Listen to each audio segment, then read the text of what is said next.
All right, everyone, Tuesday morning briefing from the Celtic Way. How are we all? We're building ahead to the start of our UEFA Champions League campaign tomorrow night, guys. Not long to go now. It's a big game. Champions League actually starts tonight. There's a few interesting games in there. I think Young Boys are playing Aston Villa, Tony, which is two of the teams we're going to face. So that might be a good one for people to watch. But it's all about tomorrow night, and we're gradually getting there.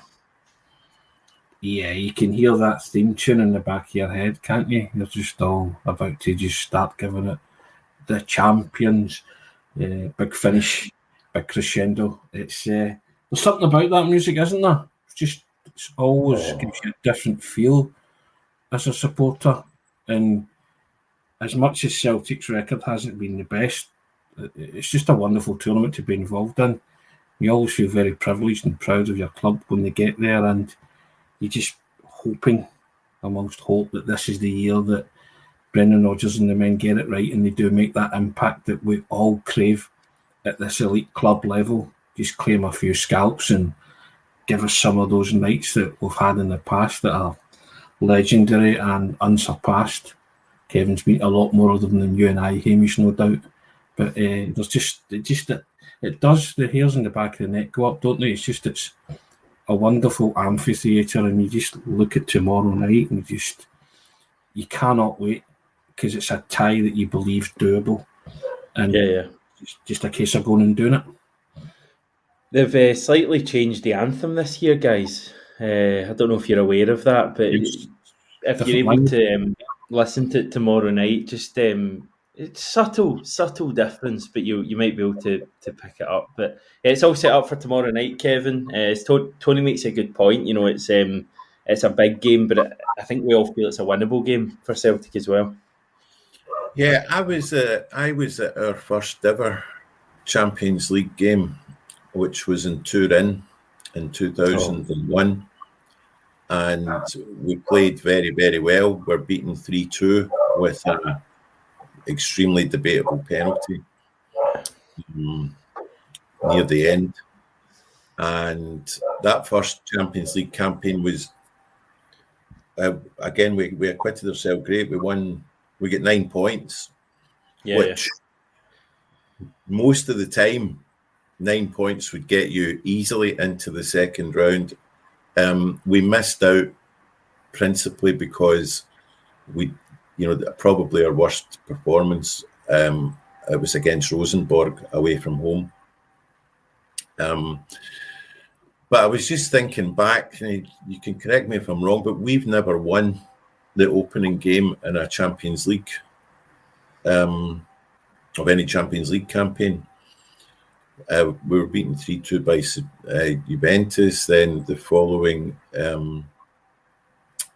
season, I think we were beaten by Bayern Munich away, beaten by Manchester United away, drawing with the likes of Aalborg at home, drawing with Benfica at home, being hammered by Paris Saint-Germain. So I think this gives us, and I'm not underestimating Slovan Bratislava by any means. They've had a decent start to the season.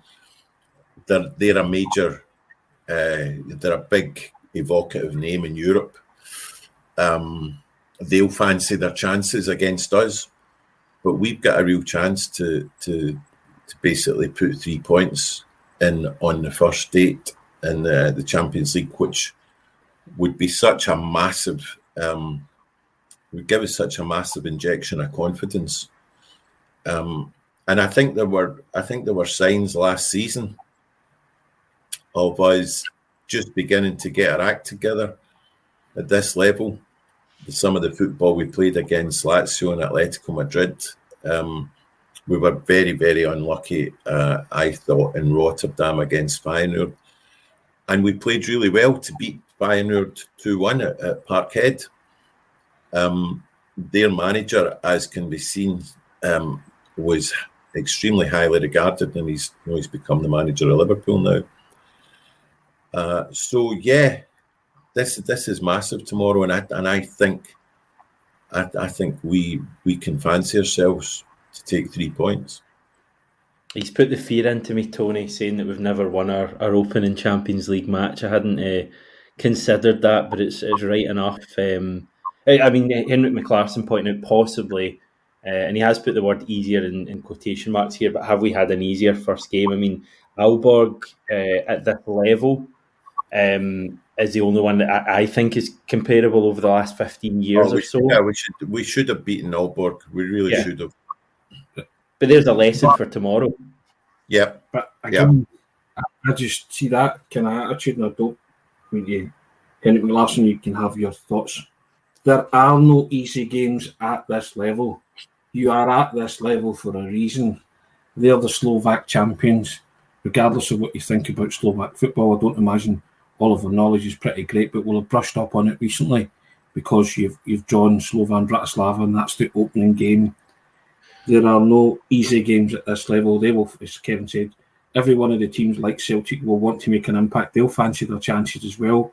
And what Celtic will have to do, going back to that first campaign, and we've spoken about it before, they have to win their home games to give themselves any kind of chance. And if they do have a 100% record in the home games, then you'll advance.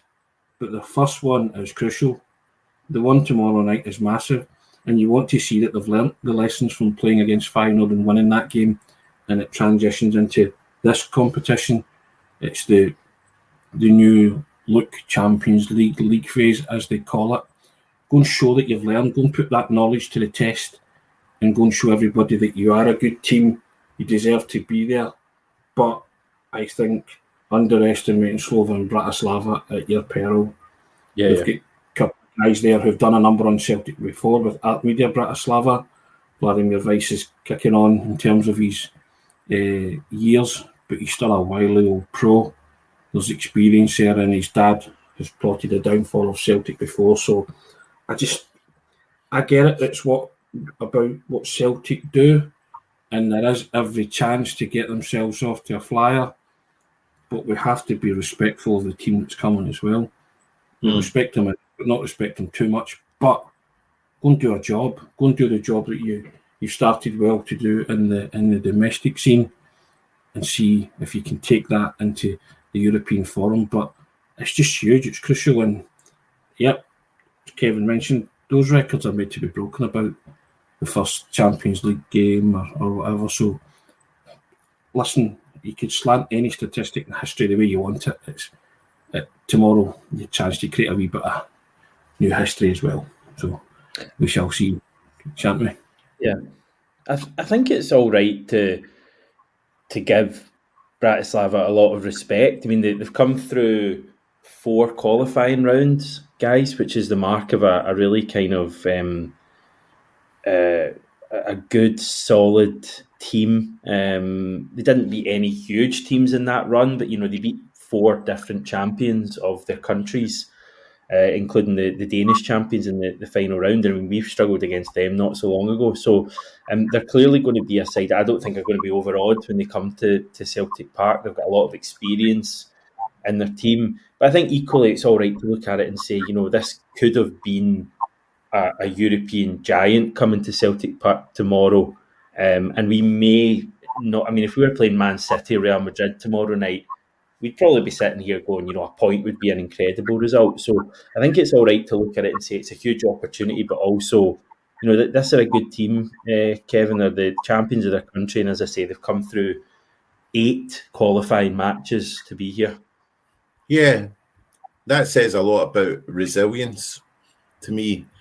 But also it means that they'll have played quite a lot more games at this stage of the season than we have. So they'll be very settled. I know they were beaten 5-0 at home, weren't they, a couple of weeks ago, and there was a bit of a fans demonstration. But that seems to have been a bit of a blip. I mean, personally, I'm delighted to see a club like Slovan Bratislava at this stage as well. Czechoslovakian football in the 60s and 70s was a real powerhouse, and then of course in the post-Soviet era there was the kind of breakups of the old Iron Curtain states, and also their top players are preyed upon as ours are by the kind of bigger leagues. But we they've got their own European history. They won I think they won the European Cup Winners' Cup in '69, beating Barcelona. And of course, our double header with them in '64 was probably the first sign that Celtic were the coming force in European football. Then we beat them home and away. I think I mentioned in this podcast a few weeks ago that Rangers had given us a guard of honour immediately after we'd beaten Slovan in Bratislava, and we were playing Rangers in the Cup, I think, a few days later, 60 years ago, and they applauded us on at the park. So they're one of those evocative big teams who have a kind of, they occupy a part in Celtic's early European history. They've got a great fan base. It's an amazing city, Bratislava, and even after the breakup, Slovakian football and the achievements of the Slovakian international team, they punch well above their weight. They do, yeah, they do. I mean, they've done far more than Scotland in recent times. Having said that, I think they are the first Slovakian team in 14 years to play in the UEFA Champions League proper.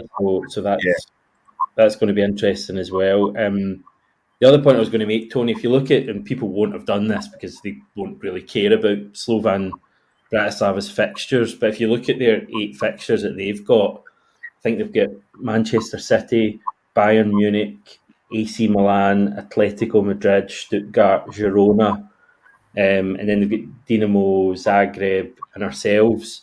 For them, Wednesday night is one of their more winnable games. So as much as we're looking at it going, oh, this is a game, we really have to go and win, they're going to be eyeing up us, given our recent record.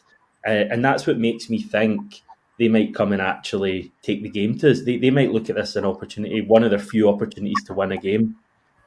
I think every team that's like Celtic will fancy their chances against teams of what they would class as a similar ilk. And we get back to I hate using the word fortress, but Celtic Park has to become a place that's feared again, not the tourist attraction that it's been for players in the box ticker to give you plaudits and say the atmosphere's great when they've walked off with 3 points. We really have to start nailing this down and using the home advantage. You have to say, and Chelsea supporters probably not like me saying this, but Rangers have used Ibrox that way in their European excursions over the past few years. It's been pivotal towards their European success, and it was part of Celtic's stick when Martin O'Neill was there and when Strachan was there and when Neil Lennon got the incredible result against Barcelona. So have to start getting back to those days. But yeah, Slovan will feel just as confident as Celtic are going into this one.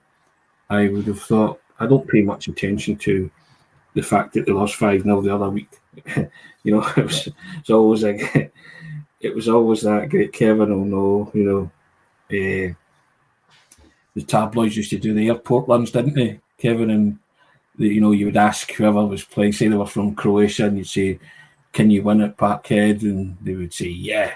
It's usually cocky Croats last night flew in and said, that kind of stuff, wasn't it? They probably weren't cocky at all. They were just asked a question, and so I tried everything to kind of put them off their stride and say, "This is what they're saying about Celtic, Rangers. Insert team here when you did the airport run." And so, So I think they'll be targeting this game. You're right, Hamish, but again, it's up to Celtic just to slam the door shut on any of their hopes and dreams of getting their campaign off to a flyer. That's why it's really huge for Celtic, because it could set the tone for the rest of that league phase, couldn't it? And it could just put you in such a cracking frame of mind and confidence going into the others. Yeah, it's just such a huge opportunity for 3 points right at the start of the campaign. I reckon we need 10 points from our 8 matches to be guaranteed a top 24 spot. What an opportunity to maybe only need 7 from your final 7 games if we can win on Wednesday. Right, Gordon, I think this is the first time I'm actually excited about a Champions League campaign. Really think we will make a dent this year. I'm noticing real excitement, guys, even more so than normal. I don't know if it's the fact that Celtic are playing so well at the moment, or the new format, or the fact we've got a decent enough draw. Maybe a combination of all three, Kevin, but people seem to be, and I think we all feel the same, quite excited about this.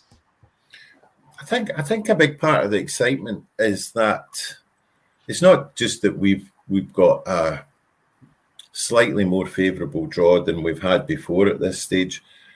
I think with that new format, normally you're looking at this time last year and the year before, we're looking at fixtures against 3 teams. Now we're looking at fixtures against 8 different teams. Yeah, it's good. And it's it's the broad spectrum, and 3 of those fixtures are against clubs who've never played before. Because I always I always get a little bit deflated when there's another draw and there isn't a new club that you haven't been drawn against before. Over the last. Who are the 3, Kevin? Young boys. Atalanta, Aston Villa, and Young boys. No. We played at Bruges. Bruges, really? Yeah. Wow. We've only ever played 2 Belgian teams. Anderlecht. No, 3. Anderlecht, Ghent, and Ekeren, who are an Antwerp team. We played Young Boys in a dreadful double-header in 1994. We scraped past them 1-0 at home after a 0-0 draw in Switzerland. I was in Switzerland for a 0-0 draw. Dreadful match. But yeah, so I love that. I love the fact that you're looking down, going, that's it. We've got 8 games against 8 different clubs between now and Christmas, and normally it would just be 3. And it's the whole spectrum, from Borussia Dortmund to Young Boys, Zagreb, a good English team, which again is winnable. We've got a good record against English teams. I mean, believe it or not, we have come out more. We've come out and top more often against English teams than they have against us. Ever since we played Liverpool in 1966. So we don't need to fear anything. I mean, obviously the hardest game will be Borussia Dortmund. Leipzig will be good. We've had some great tussles against Zagreb over the years. And Atalanta are, I think that's such a eye-catching fixture. They're Italian. I love playing against Italian teams because they're just Hollywood, isn't it? Yeah. And of course they're the reigning Europa Cup winners, which they won in outstanding fashion against Leverkusen. Yeah. I'm just so, when you talk about all that, I'm so excited for this tournament. The fact there's an extra 2 games this time, and as you say, Kim, we've got 8 different opponents. It's going to stretch all the way to the end of January. It's properly exciting. This is the one you have to win, though, isn't it? And I think and there's not so much excitement as well. Allied to that, so there's an expectation because you feel you now have a calibre of player that can carry you forward in this tournament. And also a good draw. Yeah, correct, Hamish. Yeah, you look at that opening game and that opening opponent doesn't strike fear into you. Man City and Real Madrid struck fear into you. There was bravado and you thought, we could maybe get a point. Yeah, but you were terrified of getting into face them. You were like, they're going to do a number on us, that kind of thing. You look at Slovan Bratislava and you think, let's do a number on them if we can. We feel we've got a squad now. The manager got that quality in. This is the competition where he wants to make his mark. He's made no secret of that. It's time for Celtic to go and make their mark at this level. It's been too long that they've not. And I think that anticipation and excitement, and I want an expectancy. I want Celtic supporters to expect. I want to expect that we go in and, give a good account of ourselves. I'm fed up, and I think the majority of Celtic supporters are fed up getting in and underachieving and underperforming at this level. There's a battered image here. There's some battered pride needing restored. Brendan Rodgers feels he's the manager to do that, and he feels that this is the team and squad that can do that. He mentioned pre-season again the other day, but they did play really well, and they've carried that on, and they played really well against the likes of Man City and Chelsea. And I know it's pre-season, but what Celtic are putting into practice in those games was stuff they're going to take into games like tomorrow night, and that's where you're going to see the improvement, the progress and the development. But that's what you want, and you want these, whatever 11 he picks, you want them to be bang at it from the start, because fine well the support will be bang at it from the start, and that has to lift you and puff your chest out, as I always say. You belong in this arena. Go and show why you belong in this arena. You're a good team. Go and show everybody that you are a good team, and you can cope with the demands and rigours of playing at this level, and you can transition from domestic football into the European arena and still get results. Yeah, it's a great first fixture for all of that. As everyone keeps saying, take nothing for granted. This is going to be a tough match tomorrow, tougher than any domestic match we'll get this season, I'm convinced. But there's an opportunity for the team at Celtic Park, pot 4 team, to go out and show that we are, as you say, Tony, that we can now play at this level and flourish at this level. And really, honestly, if we go out and win this match on Wednesday, wait till you see the reaction from the support and everything. It'll just go into, this frenzy. It'll be brilliant. A few comments, Jim. Please don't start giving goal predictions. Ryan's not on today, is he? So we're probably all right in that regard. Charlie asking if there's any pre-match nerves yet. I don't actually have nerves yet for this. It's more excitement than nerves. What about you guys? No, I'm the same. I've been keeping an eye on the socials the last couple of days, and I see that there seems to be a bit of a debate. I don't know if it's just been self-generated about whether Hati starts, and it's just it kind of puzzles me. Hati is our most naturally gifted midfielder. He really is. And if we're going to get results at this level, we need him. Hati showed against in that first 50-55 minutes against Real Madrid that he belongs at this level, and he has that skill set, and he's got the speed of thought to execute the skill. And I just wonder if I don't know, if there's a tendency to kind of judge him more harshly whenever we don't think that he has. But we need him to be disciplined, Kevin. What's that? We need him to be disciplined, though. Yeah. He has a tendency to give the ball away, and I think that's what the manager sees. I'm not disputing it that this guy is naturally gifted and he's a talent. That's not in question. What is in question is the manager saying to him, you can't give the ball away cheaply, and your form dipping just before a game like this, and his form has dipped. People can say what they like. He's been the third best midfielder in the last 2 games out of the 3 midfielders that have started. That's a fact. And I just think that the manager's seeing these things and thinking, I need all hands to the pump tomorrow night. I think there's a moment in the documentary Inside the Huddle. I think it's before the Scottish Cup final, and he tells the players 100%. I can't have 98%. That'll not be good enough for today. And I've got a feeling that's what he sees in the Hati at times. It's not going to be good enough for tomorrow night. And I think that's why the debate's been generated. Now, whether he plays or not, I won't be perturbed or annoyed. I just feel that he might turn round and say to Enkles, Bernardo and McGregor, this is your night to shine. and I'm giving me the rationale why Hati won't play in my team. We spoke about it yesterday, didn't we, Hamish? Hamish is still part of the Hati trainee, wants him to play. And I've no qualms about Hati playing at all. But we need Hati to be focused, no falling out with himself, not getting annoyed, and not giving the ball away.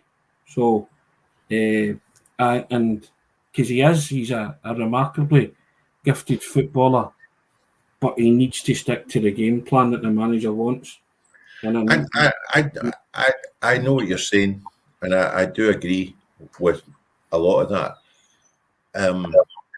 I just think at this level, Celtic have had so few players who can actually, of the skill set that can unlock a defence. And, we'll see what Engels brings. We saw a glimpse of it on Saturday and it looked good. It's great to be talking about three from a midfield of those three plus McGregor. I just think that Hati has got that X factor that can basically prise open a defence in an instant. But I agree, sometimes he has kind of driven me nuts as well. And in reverse, I know you're saying that you're not going to lose any sleep, if he plays. And I in reverse, if he chooses Engels and Bernardo, bother. Bernardo can probably count himself unlucky not to have played at the weekend, given that he played so well against Rangers the previous week. But this is a Champions League choice that we've got. This is the first time I think we're getting into a campaign where we've got an abundance of riches, when previously we've looked a little bit threadbare.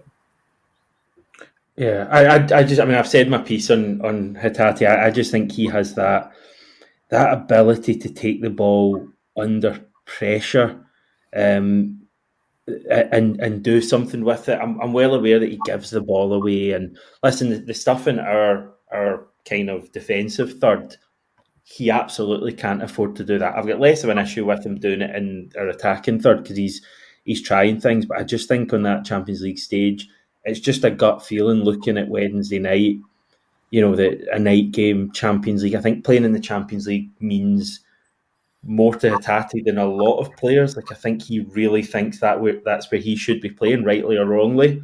And he's kind of had a tough time so far in the Champions League. I mean, last year he had that injury, didn't he? The year before he had moments.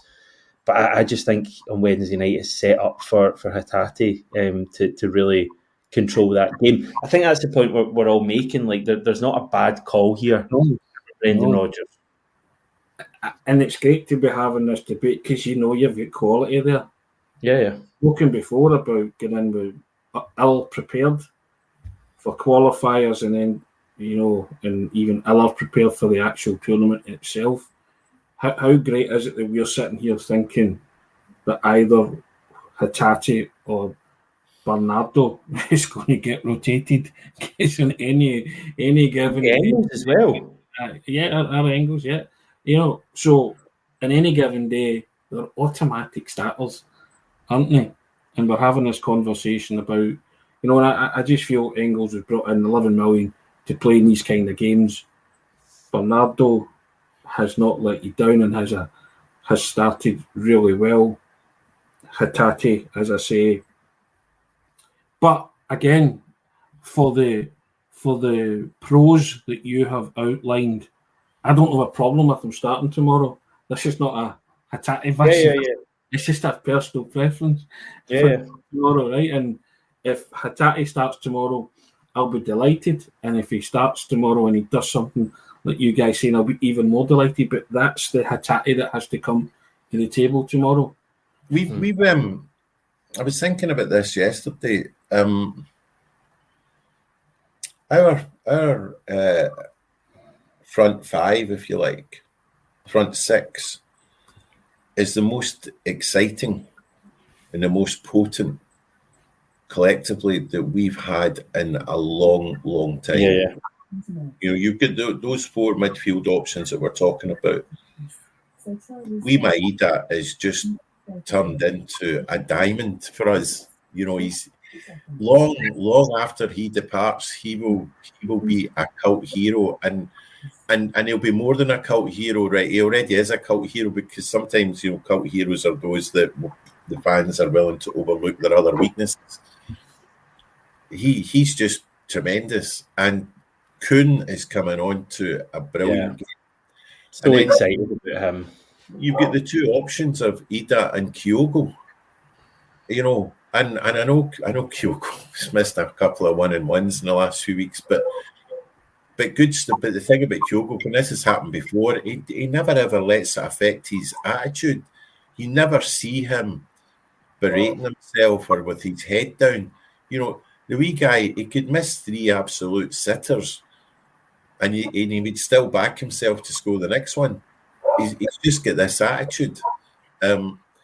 And Ida, he was unlucky not to open the scoring, but he gives us, you know, a great option as well. Honestly, it's the most potent, the most dynamic front six that we've had in a generation.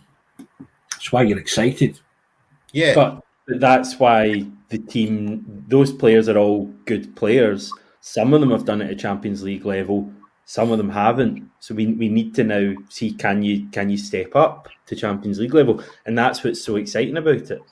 We will find out, Hamish, in the fullness of time, won't we? And not just Wednesday, but all 8 games.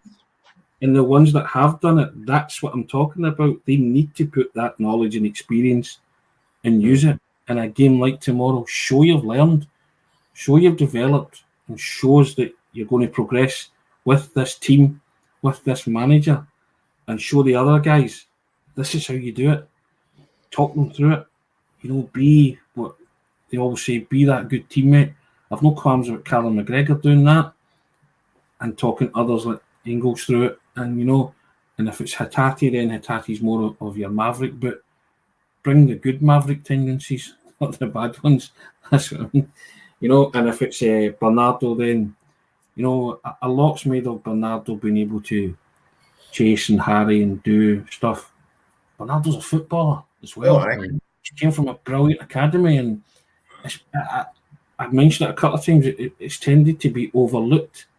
But you look at the moments he's provided, they've all been football moments. Mm-hmm. You know, the pass to Ida Ibrox, the run and the shot that led to the Scottish Cup winning goal. You know, the goal against Rangers. Yeah, his goal against Rangers, the technique involved in that. The pass in the last derby for Johnston. Yeah. You know what I mean? These are all big football moments allied to that energy that he brings, and, you know, he can stop teams from attacking as well. So there is a real footballer lying within Bernardo, you know, bursting to come out. And this is the kind of stage I think that the manager sees as his stage, which is why I think he might just get the nod over Hati tomorrow. You know, not just, these aren't baseless things you're saying about Hati being rotated from the squad. They're based on stuff that you're seeing and what you're thinking. Again, I could be completely wrong, but I've no qualms if Hati starts. I stress that as well. But my midfield tomorrow would be Engels, Bernardo and McGregor. It's just the way I see it panning out. People can disagree with that. That's the prerogative, as they say. But and that's what makes it the wonderful game that it is, because we don't get paid for making those kind of decisions, and there's a man that does get handsomely rewarded for making those decisions, and we'll see what that decision is tomorrow. And we all can't wait. It's just there's real anticipation, but I just think for the first time in a long time, Celtic will get into this with real expectancy as well, Hamish. And I actually like that. I love that, actually. It's good, but as I said when the draw was made, I think the support are going to be loud tomorrow night. They're going to get behind the team. Also got a real duty to stick with the team, because I don't know if some people are maybe going into this match thinking it's going to be a routine victory. You know, if there's a fair chance that this match is going to be in real doubt going into the last 20 minutes, it might still be goalless. We might go behind in the game. the support really need to stick with the team, as we do generally. But I just think it's a different.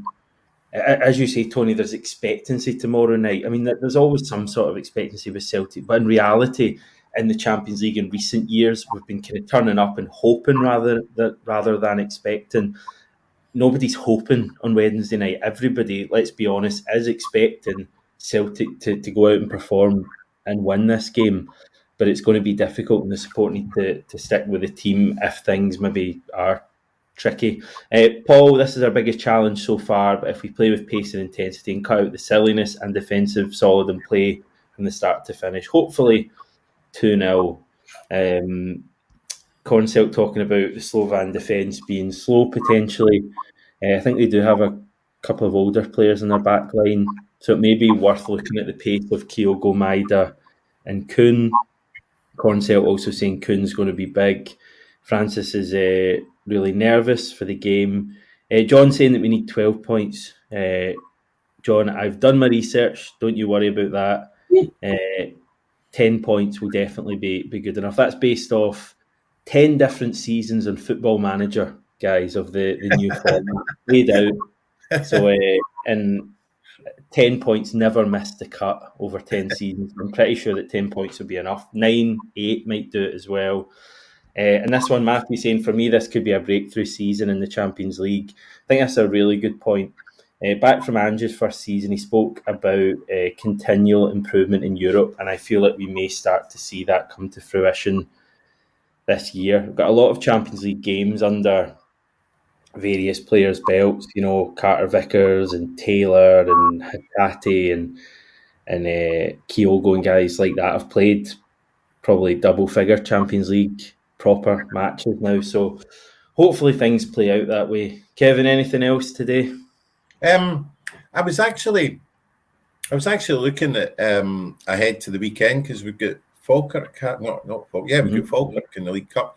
And initially I was like, oh God, why are we putting a League Cup quarter-final fixture on a Saturday that should be occupied by an SPL game, especially after we had this rubbish 2-week break from the real stuff when we were playing. I can't even remember who Scotland were playing the other week. I wasn't the slightest bit interested. And then I thought of it differently, because I thought, this is going to be quite a grueling Champions League campaign, and take nothing away from Falkirk. We'll approach them professionally, but that could be a blessing. It actually could be a blessing for us that we're not going into a tricky away fixture at Pittodrie or Tannadice or Rugby Park, a few days after we've had the rigours of the Champions League. Yeah, Sunday. Thanks to that. Yeah, it's going to be a tough game, Falkirk. They're one of the form teams in Scotland. They're having a great season. Yeah. Tony, I just anything else? That in. I was going to speak, but my dogs are going off their heads. Yeah, what's new? They say, bring on tomorrow. That's all I can say. I think the dogs are anticipating it as well. Still got another video tomorrow, don't we, before the game? Brendan Rodgers will speak to the media today. There'll be a player as well. We'll hear from Slovan Bratislava contingent as well and hear what they're saying. So we'll have plenty to chat about tomorrow, but we'll be chatting more about the game, obviously, as well. Plenty more we can go into. For now, guys, thank you very much. Thanks, everyone, for tuning in, commenting, watching, etc. And we will chat to you tomorrow.